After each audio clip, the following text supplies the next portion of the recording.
ओम मनोजवं मारुततुल्यवेगं जितेन्द्रियं बुद्धिमतां वरिष्ठं वातात्मजं वानरयूतमुख्यं श्रीरामदूतं शरणं प्रपद्ये। नमस्कार, स्वागत है आपका हमारे इस खास चैनल आचार्य वाणी में, और मैं आचार्य डॉक्टर विक्रमादित्य आपके साथ हूँ। आज का विषय हमारा रहेगा सिंह राशि वालों के लिए अप्रैल के अंतिम भाग में किस प्रकार का ग्रह योग बन रहा है। देखिए, अप्रैल का जो महीना रहा वो कई परिवर्तनों का रहा।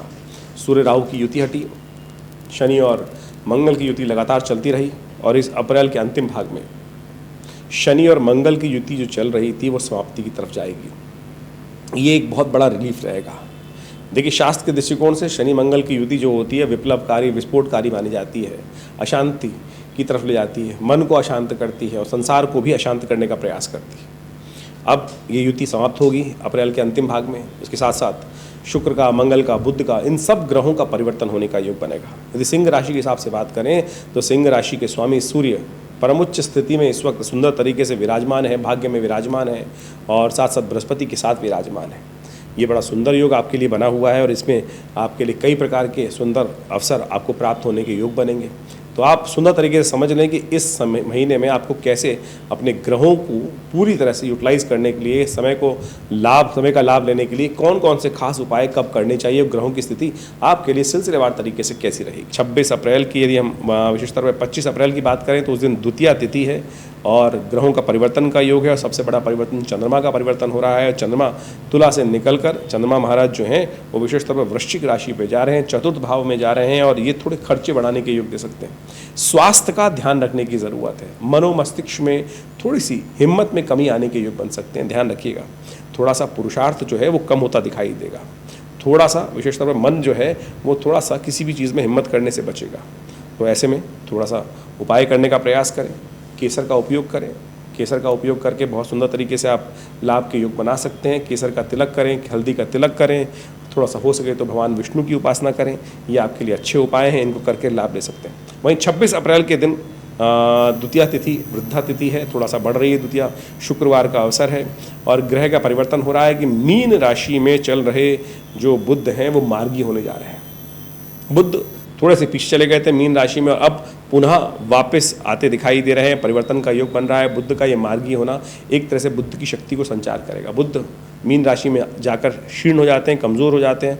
ऐसे में जो मीन राशि में चल रहे बुध अब वक्री से मार्गी हो रहे हैं, सही रास्ते पे जा रहे हैं, सीधे रास्ते पे जा रहे हैं। ये आपके लिए अच्छे योग बनाएंगे, ये आपकी थोड़ी शक्ति बढ़ेगी। ऐसे में थोड़ा सा उपाय कर लीजिए। देखिए, शुक्रवार का अवसर है, गाय को पालक खिलाएं, बुद्ध की शक्ति और बढ़ेगी, और बुद्ध का परिवर्तन आगे आकर आपके लिए लाभ के योग ही बनाएगा। और इसका मार्गी होना एक तरह से कई प्रकार से अच्छे योग की तरफ, अच्छी दिन आने वाले की सूचना देता दिखाई देगा। 27 अप्रैल का दिवस, शनिवार का अवसर, तृतीया तिथि, चतुर्थी का व्रत इस दिन करने का शास्त्र में नियम है। इस दिन भगवान गणेश की उपासना करके आप बहुत सारे कष्ट, विघ्न इत्यादि को दूर करने के योग बना सकते हैं। ग्रह आपके लिए थोड़े से मनोमस्तिष्क में थोड़ी सी नेगेटिविटी उत्पन्न करने के योग दे सकते हैं, क्योंकि चंद्रमा बहुत क्षीण अवस्था में चल रहे हैं, और चंद्रमा आपकी राशि के अनुसार से 12वें भाव के मालिक हैं, और वो चतुर्थ में जाके बैठ गए हैं।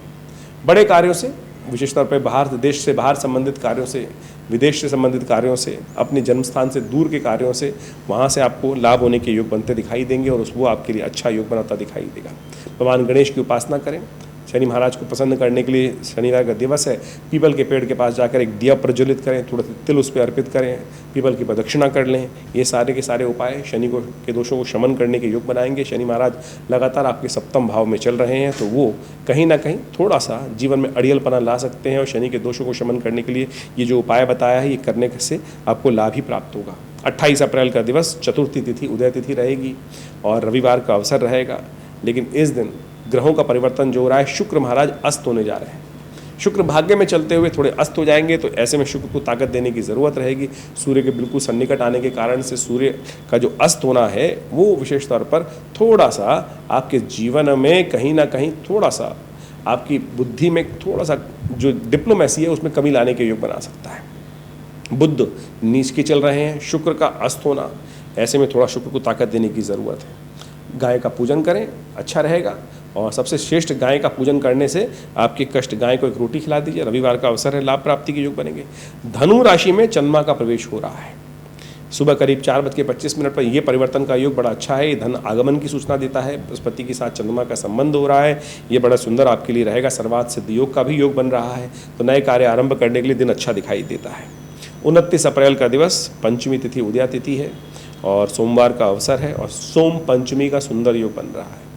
भगवान शिव की आराधना करें। देखिए ग्रह आपके अनुकूल हैं, शनि मंगल बृहस्पति और चंद्रमा का जो योग बन रहा है ये धन के लाभ की सूचना देता है, आपके विजय की सूचना देता है। कार्यों में आपको लाभ की सूचना मिलती दिखाई देंगी। कार्यों को सही से संपादित करने में बृहस्पति का सहयोग आपको चंद्रमा से मिलता दिखाई देगा। मन और बुद्धि का जब संयोग हो जाता है, ज्ञान का संयोग हो जाता है, तो बहुत तरह से सही दिशा में कार्य करने के अवसर प्राप्त हो जाते हैं। तो ओवरऑल जिस प्रकार से हमने कहा था कि ये सिंह राशि वालों के लिए अप्रैल का अंतिम जो भाग है वो कई प्रकार से लाभ देने के योग बनाता दिखाई देगा, तो वही आपने समझा और देखा। 30 अप्रैल की यदि हम बात करें तो षष्ठी तिथि मंगलवार का अवसर और इस दिन सुबह से भद्रा विद्यमान रहेगी, तो नए कार्य आरंभ करने के लिए दिन अच्छा नहीं है। सुबह 7:50 से लेकर शाम के करीब 6:25 तक भद्रा का योग दिखाई देता है और ग्रहों का योगायोग जो विशेष तौर पर है आपके लिए सुंदर सूचना दे रहा है। कार्य जो चल रहे हैं उनमें निष्ठा के साथ काम करने से कई प्रकार से आपके लिए लाभ के योग बनते दिखाई देंगे। लेकिन सुबह के बाद 10 बजे के आसपास 10:37 पर चंद्रमा का परिवर्तन मकर राशि में होगा, वो स्वास्थ्य के लिए थोड़ा भारी पड़ सकता है। ऐसे में चावल का दान, भगवान शिव का दूध से अभिषेक, ये सब आप करने का प्रयास कीजिए। इससे कहीं ना कहीं मंगल का ये जो विशेष तौर पर चंद्रमा का षष्ठ भाव में जाना है, ये स्वास्थ्य के लिए भारी पड़ सकता है। तो आने वाले 2-3 दिनों में थोड़ा सा ध्यान रखिएगा। मौसम गर्म हो रहा है, ऐसे में लू इत्यादि से बचने का प्रयास कीजिए, स्वास्थ्य का ध्यान रखने का प्रयास कीजिए। हम लोग आजकल जिसके एनवायरनमेंट में रहते हैं, गर्म सर्द हो सकता है, वो नज़ला जुकाम परेशान कर सकता है। तो चंद्रमा से होने वाली बीमारियों के संबंध में थोड़ा ध्यान रखते हुए इम्यूनिटी को बढ़ाने का आपको प्रयास करना चाहिए।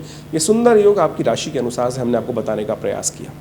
इन राशियों के प्रभाव से बहुत सारे लोगों के मन में प्रश्न चलते रहते हैं और वो लोग हमें लगातार हमारे YouTube चैनल पर प्रश्न भी करते हैं कि राशि कौन सी समझें। देखिए राशि कई प्रकार की होती हैं। जन्म राशि, लग्न राशि, नाम की राशि, सूर्य राशि, और हर राशि का अपना एक प्रभाव है।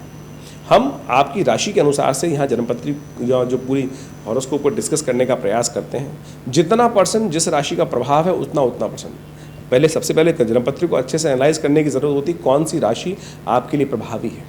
आमतौर पर जो ज्योतिष का सिद्धांत ये है कि जब जन्म नाम जो होना चाहिए वो जन्म राशि के अनुसार से होना चाहिए। जन्म का एक अक्षर निकलता है वो राशि के अनुसार से होता है, लेकिन आमतौर पर संसार में लोग जो हैं उस राशि से, उस अक्षर से नाम रखते नहीं हैं। आप अपने जनरल नाम रख लेते हैं, फिर उसका एक प्रभाव हो जाता है, तो इसलिए वो नाम राशि बदल जाती है आमतौर पर, लेकिन उसका प्रभाव है। तो इसलिए जब आप जन्मपत्री आप स्वयं ज्योतिषी बनने का प्रयास करते हैं, राशि को फल सुनते हैं, तो आप सोचें जितना जिस % राशि का उपयोग हो रहा है, कौन सी प्रभावी है, उसका उतना प्रभाव आपको देखने को मिलेगा। इसके साथ साथ जन्मपत्री में और बहुत सारे विषय होते हैं, दशाएं, अंतरदशाएं, ग्रहों की जन्म की स्थिति क्या है, किस प्रकार से कौन सा ग्रह कितनी ताकत में है, आपका जन्म जो हुआ है कितने राशि के अनुसार से, जन्मपत्री के हिसाब से किस लेवल पर है, व्यक्ति पहली मंजिल पर है, दूसरी मंजिल पर है, 100वीं मंजिल पर है, उसके हिसाब से बहुत सारी चीज़ों को एनालाइज करके जन्मपत्री का विश्लेषण करने का प्रयास करना चाहिए। हम जब जन्मपत्री देखते हैं तो उन सब चीज़ों का अध्ययन करके ज्योतिषी जो होते हैं वो सब व्यक्ति को बताने का प्रयास करते हैं। तो यहाँ हम गोचर का प्रभाव आपको जन्म राशि, लग्न राशि के अनुसार से, नाम राशि के अनुसार से हर तरह से आप देखने का प्रयास करेंगे तो आपको वास्तविकता धीरे धीरे समझ में आनी शुरू हो जाएगी और उस तरह से आप इसको बहुत अच्छे से समझने का प्रयास कर सकते हैं। इसके अलावा हमारा जो विवेकानंद योगाश्रम है बहुत सारे पराविद्याओं के क्षेत्र में लगातार कार्य कर ही रहा है। हम आपको लगातार इस सब संबंध में अवगत कराते ही रहते हैं। और इस बार तो बहुत सुंदर तरीके से जो हनुमान जयंती का सुंदर अवसर है उसमें बड़ा सुंदर कार्यक्रम रहेगा। नित्य प्रति आश्रम में 8 घंटे करीब यज्ञ ही रहता है और आप अपने ग्रहों को ठीक करने के लिए अनेक प्रकार के शास्त्रीय उपायों को, उसका वृहद वर्णन शास्त्र में जो वर्णित है उसके अनुसार ही हम जन्मपत्री को एनालाइज करके बताते हैं। मंत्र अद्भुत हैं, यज्ञ विज्ञान अद्भुत है और हमने देखा है कि मंत्र विज्ञान के माध्यम से अनेक उपायों को करने से कई प्रकार के कष्टों को दूर कर सकते हैं। देखिए एक जीवन में जो कष्ट आते हैं वो भार के कारण ही आते हैं और जो भार बनता है वो हमारे किए गए कर्मों से होता है। शुभ कर्म करेंगे तो शुभ पुण्य उदय होंगे, अशुभ कर्म यदि हमारे द्वारा हो जाएंगे तो अनेक प्रकार के कष्टों को उदय करेंगे।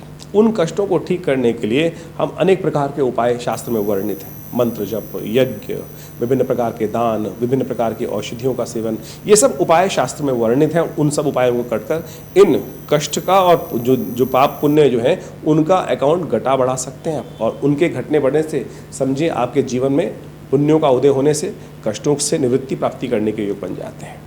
तो ये सब बड़ा वैज्ञानिक सिद्धांत है और बड़ा सीधा साधा सिद्धांत है। तो इसको समझने के लिए हम यदि प्रयास करेंगे तो बहुत सुंदर तरीके से समझ में आएगा। अच्छे कार्य करके आप अपने पुण्यों का उदय कर सकते हैं और जीवन के कष्ट, जब कष्ट आ रहे हो तो समझ लीजिए अपने जीवन में कहीं ना कहीं पुण्यों का अकाउंट कम हो रहा है। यदि आपके अकाउंट में बहुत बढ़िया पुण्य भरे हुए हैं तो आपके द्वारा यदि पूर्व जन्म में या इस जन्म में जब भी काम अच्छे करते रहते हैं तो क्या होता है कि जीवन में कष्ट का समझ में नहीं आता है। लेकिन जब पुण्य कम हो जाते हैं अकाउंट में तब छोटा सा कष्ट भार आया जीवन में और वो भयानक कष्ट दे देता है और भयानक दुख उत्पन्न करने के योग बनाता है। तो जब दुख आ रहा है तो समझ लीजिए पुण्य को बढ़ाने का समय है। पुण्य को अहर्निश जीवन में शुभ कार्य, हमसे पुण्य होते कम हैं। हर क्षण कहीं ना कहीं कुछ गलत कार्य हो जाता है। चल रहे हैं रास्ते में कहीं कोई जीव हत्या हो गई, चींटी मर गई, ये सब कहीं ना कहीं घट रहा है, पुण्य को घटा रहा है। तो समझ लीजिए तो हमको उन पुण्यों को यथा हम जीवन में यदि सोचें शुभ कार्य कितने होते हैं, सुबह शाम तक यदि आप विचिंतन करने का प्रयास करेंगे तो मुझे लगता है आप कुछ ही लगेगा। और जहाँ अगर नेगेटिव काम जो हुए हैं उनको सुनने देखने का प्रयास करोगे तो लिस्ट बहुत लंबी हो जाएगी। कितनी बार झूठ बोला, कितनी बार आपके द्वारा अहित का कार्य हुआ, कितनी बार किसी व्यक्ति को दुख लगा, कितनी बार मुख से अपशब्द निकला, ये सब क्या कर रहा है? ये पुण्यों को क्षय कर रहा है। पुण्य बढ़ेंगे कैसे? किसी की सेवा करने से, धर्मात्मा काम करने से, अच्छे कार्य करने से, किसी को भोजन करा देने से, आशीर्वाद ले लेने से। कितनों का आशीर्वाद लेते हैं? आजकल तो लोग ऐसे हैं कि झुकने में भी लोगों को शर्म आती है, डर लगता है छोड़ो ना, क्या सम्मान करना है। देखिए एक बात समझ लीजिए, महाभारत का युद्ध आपको याद होगा, पांडवों के साथ क्या था? कोई सेना नहीं थी बहुत बड़ी, लेकिन पुण्य थे, सत्य था, आशीर्वाद था। दुर्योधन इतनी बड़ी सेना लेके बैठा था, उसके बाद एक ही चीज नहीं थी, केवल आशीर्वाद। यदि आशीर्वाद ले लेते हैं ना तो आप समझें तो आपके पुण्य बढ़ जाएंगे और पुण्य आशीर्वाद को लेने का प्रयास करें, देखिए शुभ होने के योग बनेंगे। यही सुंदर सिद्धांत है ज्योतिष विज्ञान को समझने के। ये ज्योतिष के साथ साथ जो ज्योतिष अकाउंट बताता है आपको अकाउंट में कितना खाली है, कितना भरा हुआ है, और बढ़ाने का जो तरीका है, घटाने का तरीका जो है, अध्यात्म आपको समझाने का प्रयास करता है।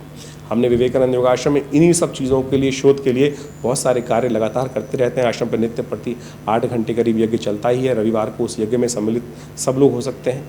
रविवार वाले यज्ञ में मंत्र यज्ञ के लिए, ग्रहों के उपचार के लिए, अपने बहुत सारे स्वास्थ्य के निमित्त महामृत्युंजय मंत्र जप इत्यादि करने के लिए बहुत सारे व्यवस्थाएं आश्रम में बनाई गई हैं। बहुत सारे शोध किए गए हैं मुद्रा विज्ञान पर, यज्ञ विज्ञान पर, मंत्र विज्ञान पर, औषधि विज्ञान पर।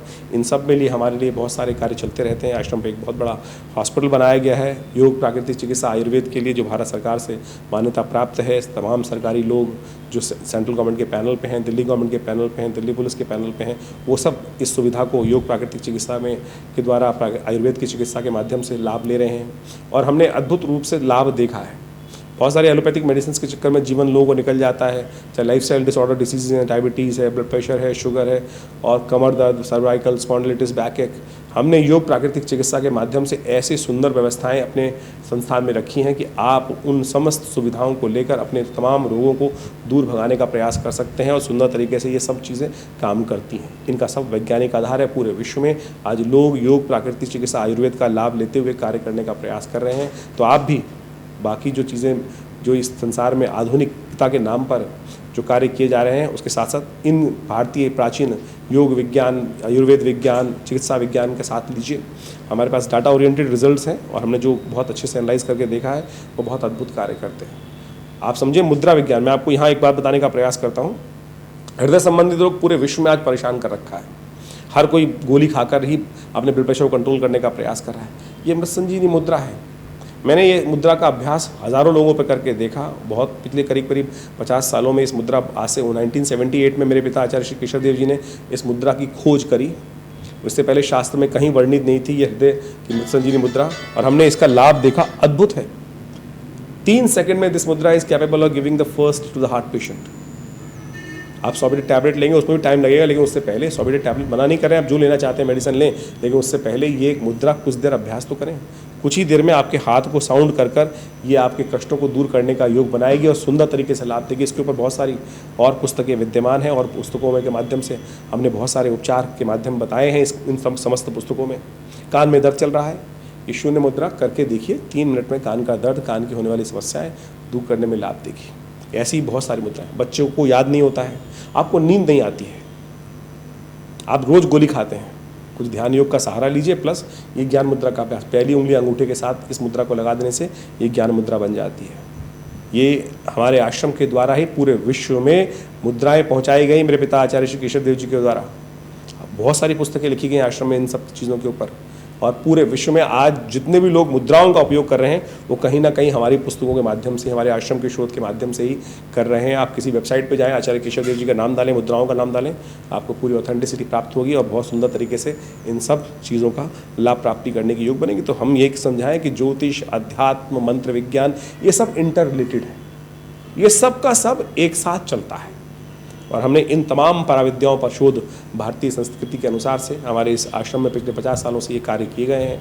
आप जुड़े विवेकानंद योग आश्रम से, आपका स्वागत रहेगा। हमारे जो संतान जो कार्यक्रम चलते हैं उन सब के बारे में आपको हम समय समय पर अवगत कराते रहते हैं इस चैनल के माध्यम से। और जो भी आपकी और भी कोई प्रश्न हो तो चिंता ना करें, हमारे नंबर्स पर व्हाट्सअप भेजें, आपने हमारे इस चैनल पर अपने कमेंट्स डाल सकते हैं, हम अवश्य उनका जो भी निदान होगा आप तक पहुँचाने का प्रयास करेंगे। धन्यवाद।